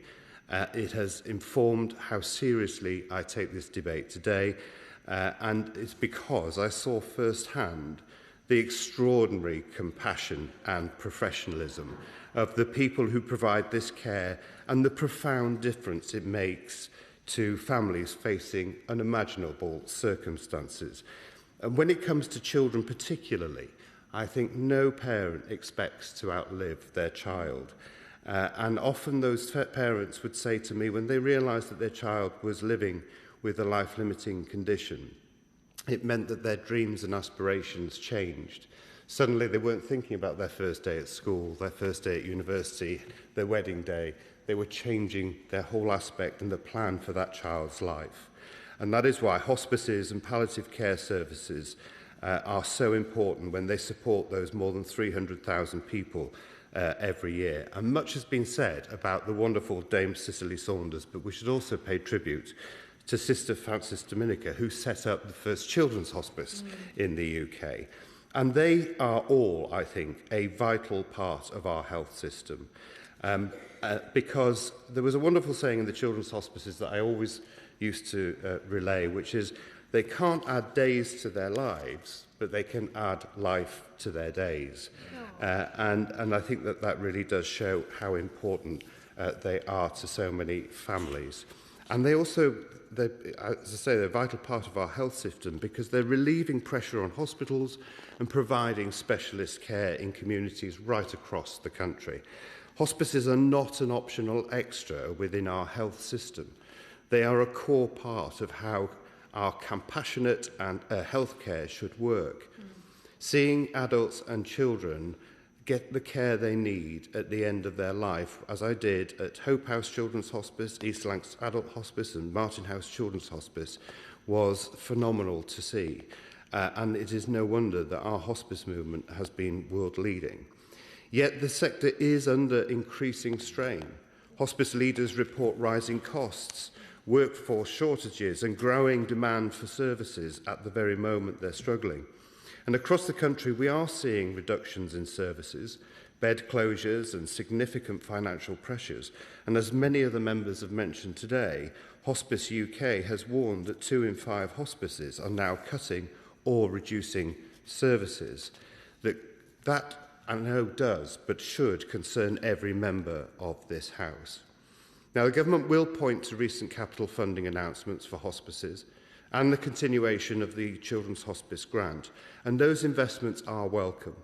But capital investment and capital funding cannot pay for nurses, it cannot pay for doctors or the day-to-day delivery of care. What the sector needs is sustainable revenue funding. I know as the head of fundraising, previous head of fundraising myself, that actually the capital fundraising was often the easiest thing to raise money for. People want to buy a new building, a piece of equipment. The paying the wages was never as, dare I say, sexy. And as many of us, other members have said, children's palliative care also faces challenges. Children with life-limiting conditions and their families require specialist care that supports them from diagnosis right through to the end of life and beyond. I remember listening to one parent saying to me that if he got up 8 times in the night to his daughter, he would consider that he'd had a good night's sleep. I can't really imagine what that must be like. And seeing siblings having a different life to perhaps their friends at school have because their brother or sister needed extra additional care. And then the wonderful support that they offered families through bereavement, and another issue that many have mentioned today. But as we've heard, access to that care remains inconsistent across the country. And as my honourable friend, the member for New Forest East said, evidence suggests fewer than 1 in 5 integrated care boards formally commission specialist children's palliative care services that meet national standards. There are also serious workforce shortages. England has just over 1,000 community children's nurses, when safe staffing estimates suggest nearly 5,000 are required. And across the UK, there are only around 24 specialist paediatric palliative care consultants, when experts estimate between 40 and 60 are needed. And for many families, this means they cannot access the support they need at home, even when that is their preference. Now, the government has indicated that it will publish a modern service framework for palliative and end-of-life care later this year, and I absolutely welcome that, and I commend them for it. That framework presents a real important opportunity, I think, to address the challenges facing the sector. So I would like to ask the Minister a couple of questions. I won't repeat the ones that my honourable friend mentioned, because I think we all had that briefing. But I would like to ask that what steps will be taken to address that workforce shortages facing palliative care services, particularly when it comes to community children's nurses and specialist consultants.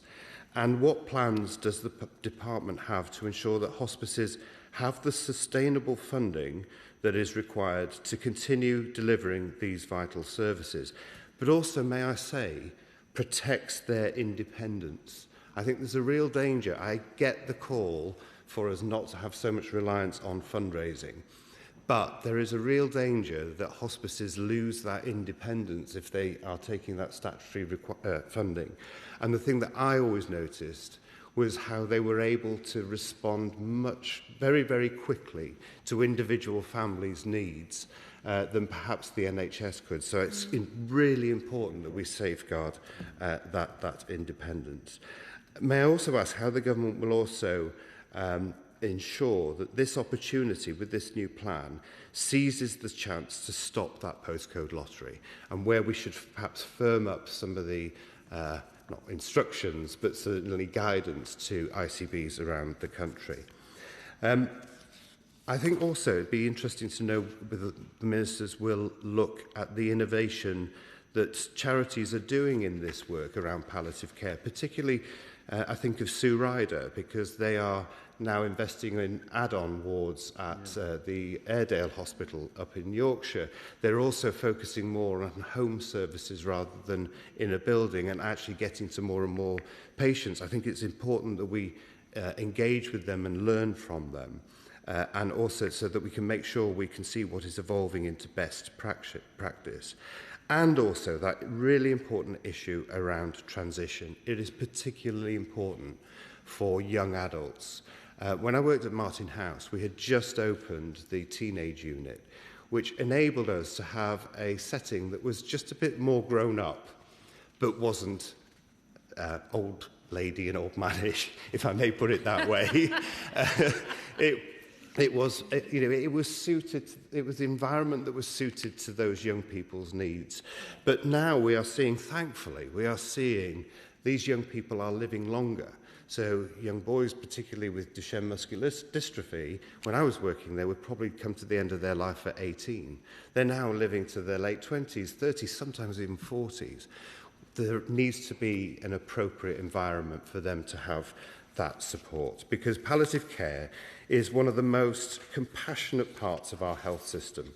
The professionals, the volunteers and the charities who deliver that care do extraordinary work every day. and they deserve a system that supports them and ensures that every patient and family can access the care that they need at the end of life. And I hope that the Minister can now tell us how the Government intends to achieve that. Thank you. I call the Minister Karen Smith. Thank you, Madam Deputy Speaker. And can I also thank the Honourable Member for York Central for securing this important debate. We entered Parliament at the same time, Madam Deputy Speaker, and were immediately on opposite sides on the assisted dying debate and remain so. Obviously, the government's neutral, but we have always then articulated our concern around palliative and end-of-life care in many debates in this House over the time, and I think she's done a marvellous job in doing that today, bringing forward this debate, and to all her colleagues on the Commission on Palliative and End-of-Life Care for the vital work that they are doing as they continue to develop that third report. And we are really grateful to all of those who work or volunteer in the palliative care and end-of-life sector for the care and support they provide to patients, families and loved ones at a time when they need it most. And as my old friend from Cannock Chase said, everyone does deserve that good death. And can I also really commend the contribution from the Shadow Secretary of State from his excellent experience in the sector, and I think he made some really valuable comments around that. And I too come to this from my experience, which I've talked about before, from 2008 when I worked with clinicians around end of life, how to live and die with COPD, a really unpleasant disease, if there is such thing as a pleasant disease. When I was made aware that people were talking about how to live with it, but no one really was responsible for working with patients and family about how to die with COPD. And I learned a lot about how we talk about death and dying in the health service and care service, and the great work that our trainers and people do about supporting our clinicians about how best to die. And that was really valuable for me when my own father died at home, supported by Macmillan and a fantastic community care team in 2010, which is now 16 years ago, when we as a family, partly due to the training that I'd had and the articulation that I was able to make on behalf of my family, it shouldn't have to be like, but it is. That's 16 years ago, and it is really concerning that still across the country people are experiencing such poor care. I see lots of that really good care in my own local hospital at St Peter's, which are doing some of the innovation that the Shadow Secretary of State said. I want to reassure my colleagues that this government and my honourable friend Minister of State for Care, who's leading on this work, are absolutely committed to creating a society in which everyone does receive that high quality, compassionate care from diagnosis through to the end of life. Madam Deputy Speaker, we've heard a lot about the role of hospices here today from a member for York Central, from St Helens and Whiston, from Birmingham and Erdington, from Beckenham and Penge, from Cannock Chase, from West Dunbartonshire, and from my friend, the member for Stowmarket and Bury St Edmunds, and indeed from the opposition spokesperson. While we recognise that the majority of palliative and end-of-life care is provided by NHS staff and services, we of course absolutely recognise that many hospitals do this fantastic work in this area, and they do face a challenging financial situation due to a range of pressures. And that's why last year we did announce that we would support this sector with a record £125 million capital funding boost for those hospitals in England to help them provide the best physical environment for the people they care for. And that money can be spent on fixing a roof, paying for double glazing or buying a new boiler. And I know, although I take the point by the Shadow Secretary of State, sometimes people are more willing to contribute to those. I know those are the sorts of things that keep people who are running the system awake at night, making it happen. How you find the money to fund those repairs, it saves money, particularly on energy bills in the long run too. And the full £125 million has now been allocated to 158 eligible hospices by Hospice UK. And I know my honourable friend, the Minister of State for Care, has been touring the country, visiting many of these hospices to see firsthand some of the good the money is doing. On top of that, we are, has been said, providing around £80 million revenue funding for children and young people's hospitals over the next 3 years, giving them some of the stability that they need to plan ahead. And I know that was welcomed by the member for New Forest Eats. And we do absolutely recognise, to assure him, the different needs of children and their families in this work. The long-term commitment was a key term demand from the sector, who face cliff edge of funding cycles every single year, and children and young people's hospices and integrated care boards have been informed of their allocations for the next financial year, and we intend to let hospices know about funding for future years once this process is complete. But, Madam Deputy Speaker, we absolutely recognise that this money won't be a silver bullet, and many hospices still face pressing challenges. Excuse me. And the need for palliative care and end-of-life care is projected, as we've heard, to rise in the coming years with our ageing population. But while around 75 to 90% of those at end of life would benefit from palliative care and end of life care support, only about 55% of people are identified as such in primary care. And that's why NHS England recently wrote to all ICBs requesting an immediate update on the financial stability of hospices within their footprint and the steps needed to be taken to mitigate those risks. And that will give us a clear national picture of any hospitals at risk of closure or significant service reductions and the potential impact on patients, families and the wider urgent care system.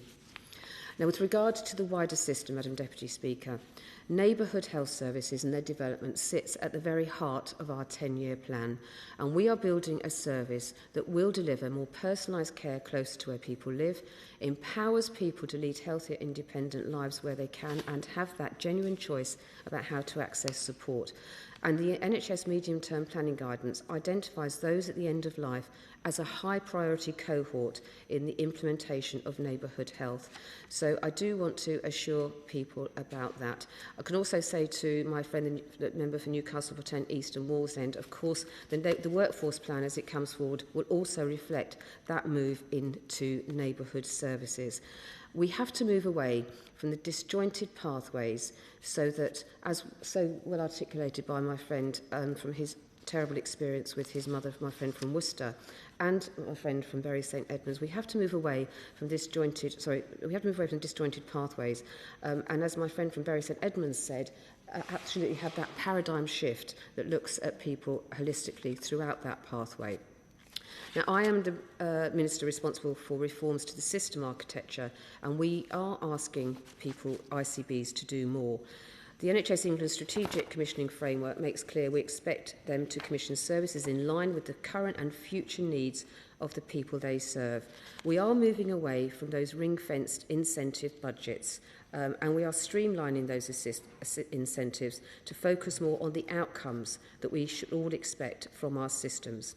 And we've made also it clear that via the model ICB blueprint that it's their mission to reduce inequalities through a careful assessment of the quality, performance and productivity of existing provision. We have to, as we heard from the debate today, ensure those high standards and focused objectives. Now, next month, ICBs and NHS providers will create a new plan to more effectively manage the needs of high-priority people, and NHS England is supporting commissioners to understand these needs with a dashboard which brings together all relevant local data in one place. Now, on the modern service framework, there is currently, as we've heard today, a contracting mix in this sector. But when we support the ICBs to commission more strategically, we have to start moving away from the grant and block contract models. And that is why the government is developing the landmark Palliative Care and End-of-Life Modern Service Framework, or MSF, for England. Because for far too long, as we've heard, palliative and end-of-life care has been variable across the country. But the modern service framework will put a floor under that kind of care that patients can expect, as we heard from my friend, the member for Durham. Whilst it would not be right to preempt exactly what will be in that final MSF at this time, we are working closely together with all stakeholders to ensure that everyone has access to the care they need in the right place at the right time. And as part of the MSF, we've invited colleagues from a number of organisations to engage with us. As part of its development... To the Minister for giving way. Just on that point, may I just clarify that the MSF will include targeted support for children who require palliative care? Just come to that. And he preempts my next paragraph. Thank you for that. As part of the development, we'll be looking at some of the important aspects of care that the Honourable Member for York Central has mentioned, including the early identification of need, care delivered closer to home by integrated generalist and specialist teams, and strengthened out-of-hours community health support, including dedicated phone line. And can I assure the member for New Forest East that does include, particularly for children and parents and carers. And as my friend from Chelsea and Fulham said, the experiences of people like Amy make that much better, as he said in his speech. And to my friend from Alloa and Grangemouth, the experience of Callum and the Turner family mustn't be allowed to continue. Madam Deputy Speaker, hospices do an amazing job for people at the end of life and for people with life-limiting conditions, and the whole community of family and friends supporting their loved ones through that journey, including, as we've talked about today, bereavement support. The quality of care, the compassion, the love they provide is second to none. We absolutely recognise that this sector faces challenges. We are determined to work with all our partners in the sector to understand those challenges.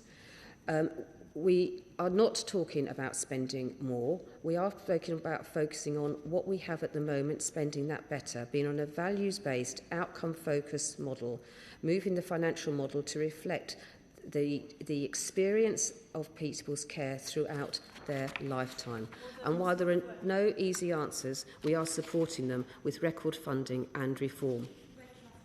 I'm grateful to the Minister's speech, but we have heard throughout the debate that 100,000 people are not getting the care they need. 1 in 3 people need that additional support. So by maintaining the financial cap, how are we going to build such capacity to ensure that everybody has access to excellence in the end of life? Mr. Smith. I thank her for that contribution. I think it warrants a debate of longer term to understand how we need to move the resources that exist, as we've heard this afternoon as well, the use of resources that follow people unnecessarily into hospital, which are terribly distressing for them and their families, and moving that resource as part of our move to the neighbourhood health services, of which this cohort of people will absolutely be central, as I've said, to move that resource with people throughout the pathway as part of that movement over time. That's what we need to be doing, and that's what we'll continue to discuss with people as we move the service to be a community-based service. Now, colleagues are right to champion their cause in the House today, and I hope that they will agree with me that we'll continue to work on this issue to make sure that people do have that good quality care across the country, as we've heard from this afternoon. And from the measures that I've outlined this afternoon, that we are listening. We look forward to working with colleagues to make sure we develop these services for the future. The Minister hasn't given way, but Rachael Maskell, you do get to wind up. Rachael Maskell to wind up. Thank you, Madam Deputy Speaker. I did want to, first of all, thank all honourable members for their contributions today. We've had 20 contributions in today's debate, 12 excellent speeches from backbenchers, and I have to say it was a debate of the highest calibre. And also, I heard so clearly in the debate such praise for the staff working across palliative medicine right across the country in Scotland and England. So I really do thank them for myself as well. I further want to just pay particular recognition of the speeches made by my honourable friends for Worcester and St Helens as they talked about the loss of their mothers and the very contrasted experiences that they had. That demonstrated the inequity we see across palliative medicine, and it cannot be right that people are not getting the care that they absolutely must today. I did want to go on to raise a point with the Minister as a follow-up question about how the transition takes place, because if we're not front-loading the funding, we will never see the development of the community provision, because we won't be able to pull people out without the resourcing in the community. And that's where the challenge really comes from the whole model and the emphasis on the contribution I made today. So I trust that we will look very carefully to ensure that we enable that flow of patients into the community to get the care in the right place, but also the sufficiency of funding, which we heard from so many honourable members today, to have the excellence in care itself. And I think we've also heard the challenges which I think all honourable members have had, whether for children or adult services, that we need to ensure that we train the workforce and have the sufficiency in workforce into the future, that we get the commissioning right, and we address those very pertinent issues. And above all, that we really invest in the time that is needed, the compassion to give families and patients to give that excellence in palliative care.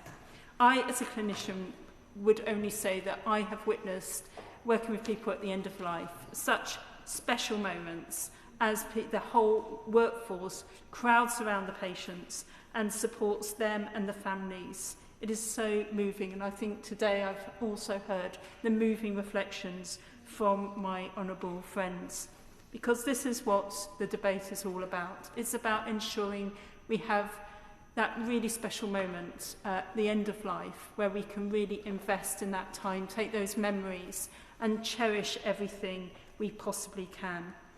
And when we've been debating so much in this place about assisted dying over the last year or so, I've heard so many examples of poor care, where I know that a specialist palliative medicine could have made such a difference to those individuals. And that's why today's debate is not only timely but necessary. So we really do invest so everyone has the opportunity for that amazing care, love and support at the end of life, and don't have to even contemplate this matter of assisted dying. I think we've got a responsibility to put this front and centre, and let's move on from that debate on assisted dying to make sure we get care right for everyone. So I just want to close by just saying a huge thank you to everyone. I really do appreciate it. I should put on the record, Madam Deputy Speaker, I am the chair, co-chair with Baroness Finlay of the APPG on Dying Well, and I do invite all honourable members to come and join us as we really do try and advance this debate.